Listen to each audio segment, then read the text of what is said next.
لیکن وہ کون سی چیز ہے جو انہیں زندہ ہونے جیسا رویہ اپنانے پر مجبور کرتی ہے؟ میرا مطلب ہے تقسیم ہونا، یعنی 1 سے 2 بننا۔ یہ زندگی کی سب سے بنیادی خصوصیت ہے۔ یہ کیسے ممکن ہوا؟ اس کا جواب ویزیکل کی دیوار یعنی اس کی جھلی کی ساخت میں چھپا ہے۔ تحقیق میں ایریا ڈیفرنس الاسٹیسٹی ماڈل کا ذکر ملتا ہے، جو سننے میں پیچیدہ لگتا ہے لیکن اس کا تصور بہت سادہ ہے۔ کوشش کرتے ہیں، یعنی یہ ایسا ہی ہے جیسے ایک غبارے کی 2 تہیں ہوں اور اندرونی تہ اچانک کسی وجہ سے سکڑنا شروع کر دے یا بیرونی تہ پھیلنا شروع کر دے۔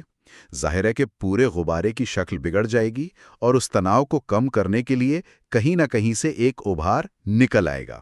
آپ نے بالکل صحیح سمجھا ہے، یہ بہترین مثال ہے۔ ویزیکل کی جھلی کی بھی ایک اندرونی اور ایک بیرونی تہ ہوتی ہے۔ اگر ویزیکل کے اندر کوئی کیمیائی رد عمل ہو، مثال کے طور پر اس کا پی ایچ بدل جائے، تو اس سے اندرونی تہ میں موجود کچھ لپڈ مالیکیولز کی شکل بدل سکتی ہے۔ اس سے ایک عدم توازن پیدا ہوتا ہے۔ اندرونی تہ پھیلنا چاہتی ہے لیکن بیرونی تہ اسے روکتی ہے۔ اس تناؤ کا نتیجہ یہ نکلتا ہے کہ جھلی باہر کی طرف ابھرنا شروع کر دیتی ہے اور یہ ابھار بڑھتے بڑھتے ایک نیا چھوٹا ویزیکل بن کر الگ ہو جاتا ہے۔ یہ تقسیم کی ایک ابتدائی شکل ہے جسے بڈنگ کہتے ہیں۔ تو اس کا مطلب ہے کہ ویزیکل کے اندر ہونے والی کیمسٹری اس کے بیرونی رویے کو کنٹرول کر سکتی ہے۔ یہ تو زندگی کی ایک علامت لگتی ہے، لیکن کیا یہ کسی بھی قسم کی جھلی کے ساتھ ہو سکتا ہے؟ نہیں، اور یہی سب سے اہم نکتہ ہے۔ ذرائع میں ایک تجربے کا ذکر ہے جہاں جھلی 2 قسم کے لپڈز POPC اور HOA سے بنائی گئی تھی، اور تحقیق سے پتہ چلا کہ کامیاب بڈنگ یعنی تقسیم کا عمل صرف اسی صورت میں ممکن تھا جب ان دونوں لپڈز کا تناسب بالکل ٹھیک ہو۔ بالکل ٹھیک سے کیا مراد ہے؟ یعنی تقریباً 1:1 کا تناسب۔ اگر ایک بھی لپڈ تھوڑا سا زیادہ یا کم ہو تو ویزیکل یا تو پھٹ جاتا ہے یا پھر تقسیم ہی نہیں ہو پاتا۔ تو اس کا مطلب یہ ہوا کہ صرف صحیح اجزاء کا ہونا ہی کافی نہیں، بلکہ ان کی صحیح مقدار، مطلب ایک بہترین نسخہ ہونا بھی ضروری تھا۔ ایک ذرا سی تبدیلی اور سارا عمل ناکام ہو جاتا ہے۔ یہ تو زندگی کی شروعات کو بہت نازک اور مخصوص حالات کا محتاج بنا دیتا ہے۔ بالکل، اس سے یہ اندیہ ملتا ہے کہ کامیابی کے لیے ایک خاص موضوع مقام یا سویٹ سپاٹ کا ہونا ضروری تھا۔ یہ صرف کیمیا کی بات نہیں ہے، بلکہ صحیح وقت پر، صحیح جگہ پر، صحیح اجزاء کا صحیح تناسب میں ہونا بھی ضروری ہے۔ اس سے پتہ چلتا ہے کہ زندگی شاید ہر جگہ شروع نہیں ہو سکتی تھی، بلکہ صرف ان خاص ماحولوں میں جہاں یہ تمام شرائط پوری ہو رہی تھیں۔ تو آج کی گفتگو کا نچوڑ صرف چند مراحل کی فہرست نہیں ہے۔ اصل بڑا خیال یہ ہے کہ زندگی شاید کسی آسمانی معجزے کا نتیجہ نہیں، بلکہ زمین کی اپنی کیمسٹری اور فزکس کا ایک ناگزیر نتیجہ تھی۔ یعنی اگر صحیح چٹانیں اور صحیح چکنائی والے مالیکیولز صحیح ماحول میں مل جائیں تو خلیوں جیسی خود کو منظم کرنے والی ساختوں کا بننا اتنا ہی قدرتی ہے جتنا بارش کا برسنا۔ یہ ایک بہت بڑا اور طاقتور خیال ہے۔ جی، اور ہم نے یہ بھی جانا کہ یہ صرف بے جان کنٹینر نہیں تھے۔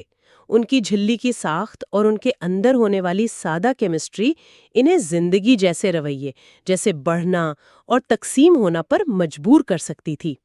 یہ وہ پہلی چنگاری تھی جہاں بے جان مادہ زندہ مادے کی طرح برتاؤ کرنے لگا۔ اگلے حصے میں ہم اس کہانی کو مزید آگے بڑھائیں گے اور دیکھیں گے کہ ان پروٹوسیلز کے اندر کیا ہو رہا تھا۔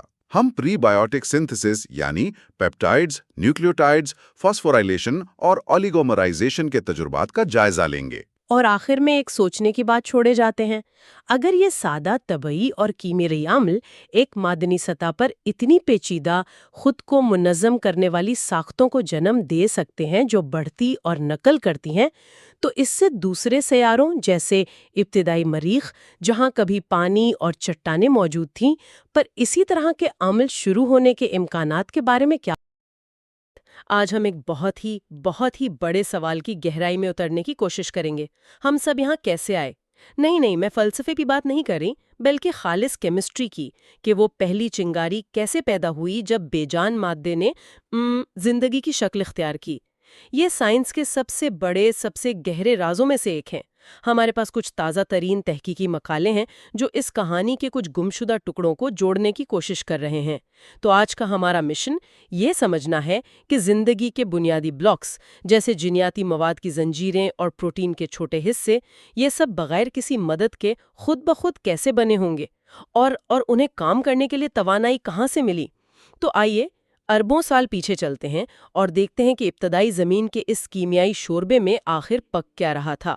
اچھا، تو سب سے پہلی اور شاید سب سے بڑی رکاوٹ زندگی کی بنیاد معلومات پر ہے، جو ڈی این اے اور آر این اے جیسی لمبی زنجیروں میں محفوظ ہوتی ہے۔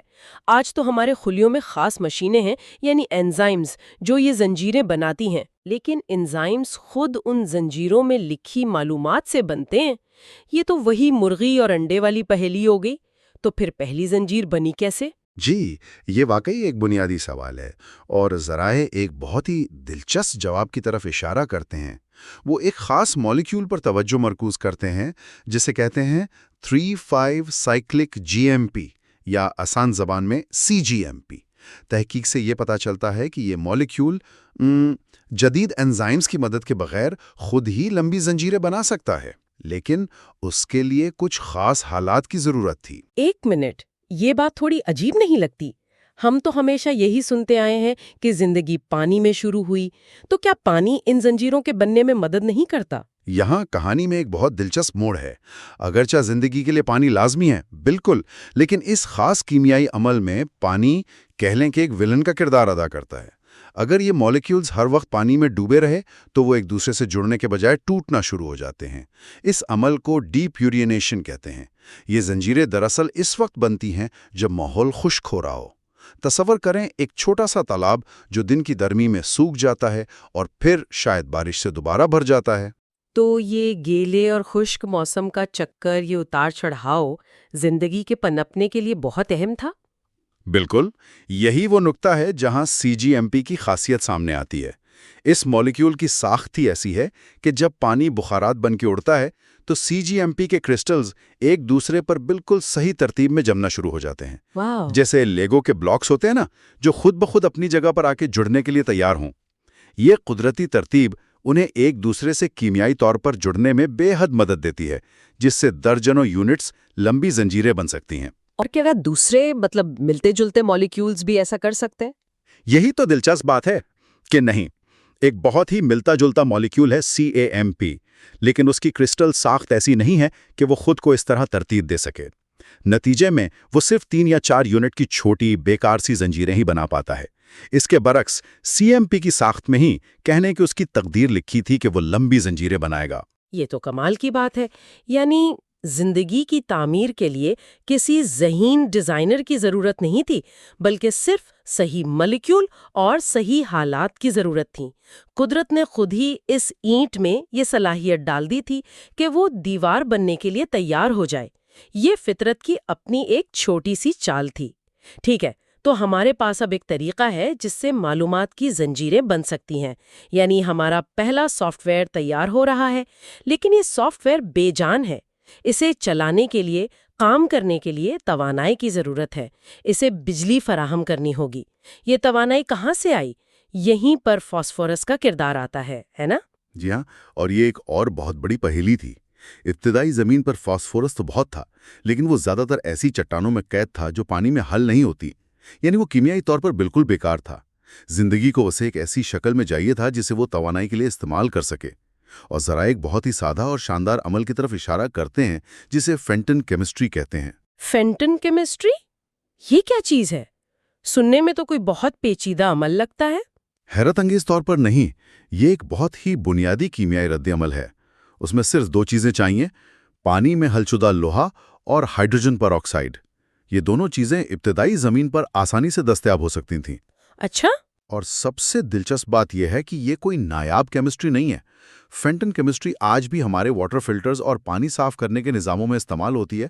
یہ سوچنا حیران کن ہے کہ وہی بنیادی رد عمل جو آج ہمارے پانی کو صاف کر رہا ہے، شاید اربوں سال پہلے زندگی کا توانائی کا مسئلہ حل کر رہا تھا۔ واہ! تو یہ سادہ سا عمل فاسفورس کے ساتھ کیا کرتا تھا؟ یہ عمل فاسفورس کی بیکار شکل یعنی فاسفائٹ